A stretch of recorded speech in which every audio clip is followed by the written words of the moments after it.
ఈ అసెంబ్లీ ఎన్నికల్లో మరోసారి బీఆర్ఎస్ జెండా ఎగురవేయడానికి సీఎం కేసీఆర్ తీవ్ర ప్రయత్నాలు చేస్తున్నారు. ఈ నేపథ్యంలో కరీంనగర్ జిల్లాలో విస్తృత ప్రచారం నిర్వహిస్తున్నారు. చొప్పదండిలో జరిగే బహిరంగ సభలో పాల్గొనున్నారు. ఎమ్మెల్యే సుంకే రవికుమార్తో మా కరీంనగర్ ప్రతినిధి ఫణిరాజ్ ఫేస్ టు ఫేస్. జిల్లాలో చొప్పదండి నియోజకవర్గంలో ఈరోజు సీఎం కేసీఆర్ పర్యటన జరుగుతోంది. ఇక్కడ ప్రస్తుతం మనతో పాటు మాట్లాడడానికి సుడిగాలి పర్యటన చేస్తున్నారు సీఎం గారు. ఇక్కడ కూడా ఈరోజు పర్యటిస్తున్నారు.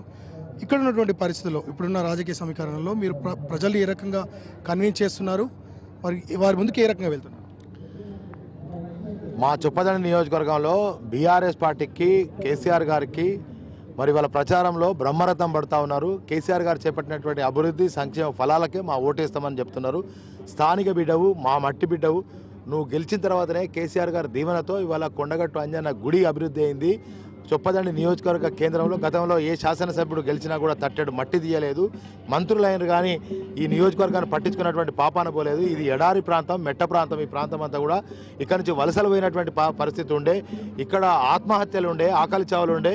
ఇవాళ కేసీఆర్ గారు వచ్చిన తర్వాత భూమికి బరువైతే అంతా పంట పండుతున్నది. 24 గంటల కరెంట్ వచ్చింది. వరదకాలం ఒక జీవనదులు అయిపోయింది కనుక ఇవాళ బ్రహ్మాండమైనటువంటి బంగారం పంట పడుతుంది కనుక ఇవాళ కేసీఆర్ గారికే మా మద్దతు. 24 గంటల కరెంట్ ఇచ్చే కేసీఆర్కు, ఆసరా పెన్షన్ ఇచ్చే కేసీఆర్కు, అదేవిధంగా మెడికల్ కాలేజీలు తెచ్చినటువంటి కేసీఆర్కు, గురుకుల పాఠశాలలు తెచ్చిన కేసీఆర్కే మా మద్దతు అని చెప్పి తెలియజేస్తూ ఉన్నారు. కనుక ఇవాళ ఏ ఊరికి పోతే, ఏ గడపకు పోతే వాళ్ళందరూ కూడా పెద్ద ఎత్తున మద్దతు ఇస్తూ ఉన్నారు. చివరిగా చెప్పండి సార్, అంటే ప్రధానంగా నీటిపారుదలకు సంబంధించి ఏదైతే ఉందో గతంతో పోలిస్తే కొంతవరకు తెలంగాణలో జరిగినటువంటి అభివృద్ధి ఏదైతే ఉందో దీనిపై ఉన్నటువంటి ఏవైతే ముందున్నటువంటి కార్యక్రమాలు ఏవైతే ఉన్నాయో వాటికి సంబంధించి రైతులు కానీ, రైతు కార్మికులు వీటికి సంబంధించి వీరు ఏ రకంగా కన్విన్స్ చేస్తున్నారు? ఇప్పుడు మా ప్రాంతం మెట్ట ప్రాంతము, ఇక్కడ ఆకలి చావులు, ఆత్మహత్యల ప్రాంతము. 1000 ఫీట్ల దాకా బోర్ వేస్తే బోర్ చుక్క నీరు రాకపోతే ఆత్మహత్య చేసుకున్న ప్రాంతము. ఇవాళ నల్లటి రోడ్లు బంగారంలాగా మెరిసిపోతున్నాయి. కల్లాల కాదు, కల్లాలు లేక రోడ్డు మీద వచ్చి ధాన్యం కుప్పలు పోస్తూ ఉన్నారు. ఇగో ఇది తెలంగాణ. మీరు వరదకాలువ చూడండి, బ్రహ్మాండంగా సజీవంగా ఉన్నది. ఇగో ఇది తెలంగాణ కేసీఆర్ పాలన. ఇవాళ గురుకుల పాఠశాల ఉంది, ఇక్కడనే మైనార్టీ గురుకుల పాఠశాల ఉంది, బీసీ గురుకుల పాఠశాల ఉంది, ఎస్సీ గురుకుల పాఠశాల ఉంది. ఇది కేసీఆర్ గారి పాలన. కనుక దళిత బంధు పథకంతో కూడా ఇవాళ వాళ్ళ చారిత్రాత్మకమైన నిర్ణయం తీసుకొని వాళ్ళ జీవితాల్లో విప్లవాత్మకమైన మార్పు తీసుకొస్తాడు. రైతు రుణమాఫీ చేసిండు, రైతు బంధు ఇచ్చిండు. ఒక్క రూపాయి లంచం లేకుండా, మీడియేటర్ లేకుండా ఆసరా పెన్షన్ వస్తుంది, రైతు బంధు వస్తుంది. కనుక కేసీఆర్ గారిని విశ్వసిస్తారు. ఇవాళ 5 గ్యారంటీలు అక్కడ కర్ణాటకలో అట్టర్లీ ఫ్లాప్ అయినాయి. ఇక్కడ 6 గ్యారంటీలతో వస్తున్నారు.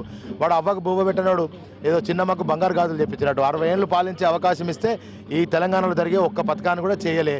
ఇవాళ మరి వేరే రాష్ట్రాలలో రైతు బంధు ఉందంటే లేదు, 24 గంటల కరెంటు ఉందంటే లేదు, ఆసరా పెన్షన్ 2000 ఉందంటే లేదు, గురుకుల పాఠశాలలు ఉన్నాయంటే లేవు. మరి ఆడ చేయ శాతగాను వీడికి వచ్చేది చేస్తాడు. కనుక ప్రజలకు పూర్తి విశ్వాసం కేసీఆర్ గారి మీదనే. కాంగ్రెస్ పచ్చి మోసం పార్టీ, దగా పార్టీ. కనుక 60 ఏళ్ళు పాలిస్తే ఏం చేయలేదు, ఇప్పుడు కూడా ఏం చేయదు.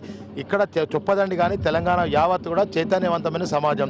కనుక కాంగ్రెస్ ఎట్టి పరిస్థితులు కూడా విశ్వసించారు. మరి 3 గంటల కరెంట్ ఇస్తానని రేవంత్ రెడ్డిని కాంగ్రెస్ నమ్ముతారా? కాంగ్రెస్ని నమ్ముతారా? ఉత్తమ్ కుమార్ రెడ్డి రైతు బంధు బంద్ చేయాలంటాడు. రైతు బంధు బంద్ చేస్తా అంటే ఉత్తమ్ కుమార్ రెడ్డి కాంగ్రెస్ని నమ్ముతుందా? రుణమాఫీ బంద్ చేయించారు. ఇవాళ ఎన్నికలు అయిపోగానే ఇస్తాం బరాబర్ అందరికీ. కానీ అట్లా రైతు వ్యతిరేక విధానాలు అవలంబించి కరెంటు 3 గంటలే ఇస్తామన్నట్టు 10 HP మోటార్ పెట్టుకోవాలంటే ఎద్దు వ్యవసాయం తెలవనోడు ఇలా రేవంత్ రెడ్డి ఏదో మాట్లాడితే మరి వాళ్ళు ఇచ్చే వాళ్ళే రేపు వాళ్ళకి డిపాజిట్లు తెలంగాణ వ్యాప్తంగా కూడా వచ్చే పరిస్థితిలో లేదు. కనుక కేసీఆర్ గారికే మద్దతు ఉంటుంది, కారు గుర్తు. మరి దాదాపుగా 70-80 సీట్లు గెలవబోతుంది. చొప్పదండి నియోజకవర్గం బ్రహ్మాండమైన పోయినసారి కంటే అద్భుతమైన మెజారిటీతో గెలుస్తా. మొత్తంగా చూసినట్లయితే ఈసారి తమ అభివృద్ధి ఏవైతే కార్యక్రమాలు ఉన్నాయో అవే తమని గెలిపిస్తాయని, మరోవైపు ప్రతిపక్షాలు ఎన్ని కుట్రలు పడినప్పటికీ కూడా ఈసారి మళ్ళీ అధికారంలోకి వస్తామని సుంకే రవిశంకర్ అంటున్నారు. కెమెరామెన్ రాజేందర్తో ఫణిరాజ్ ఫర్ రాజ్ న్యూస్, కరీంనగర్.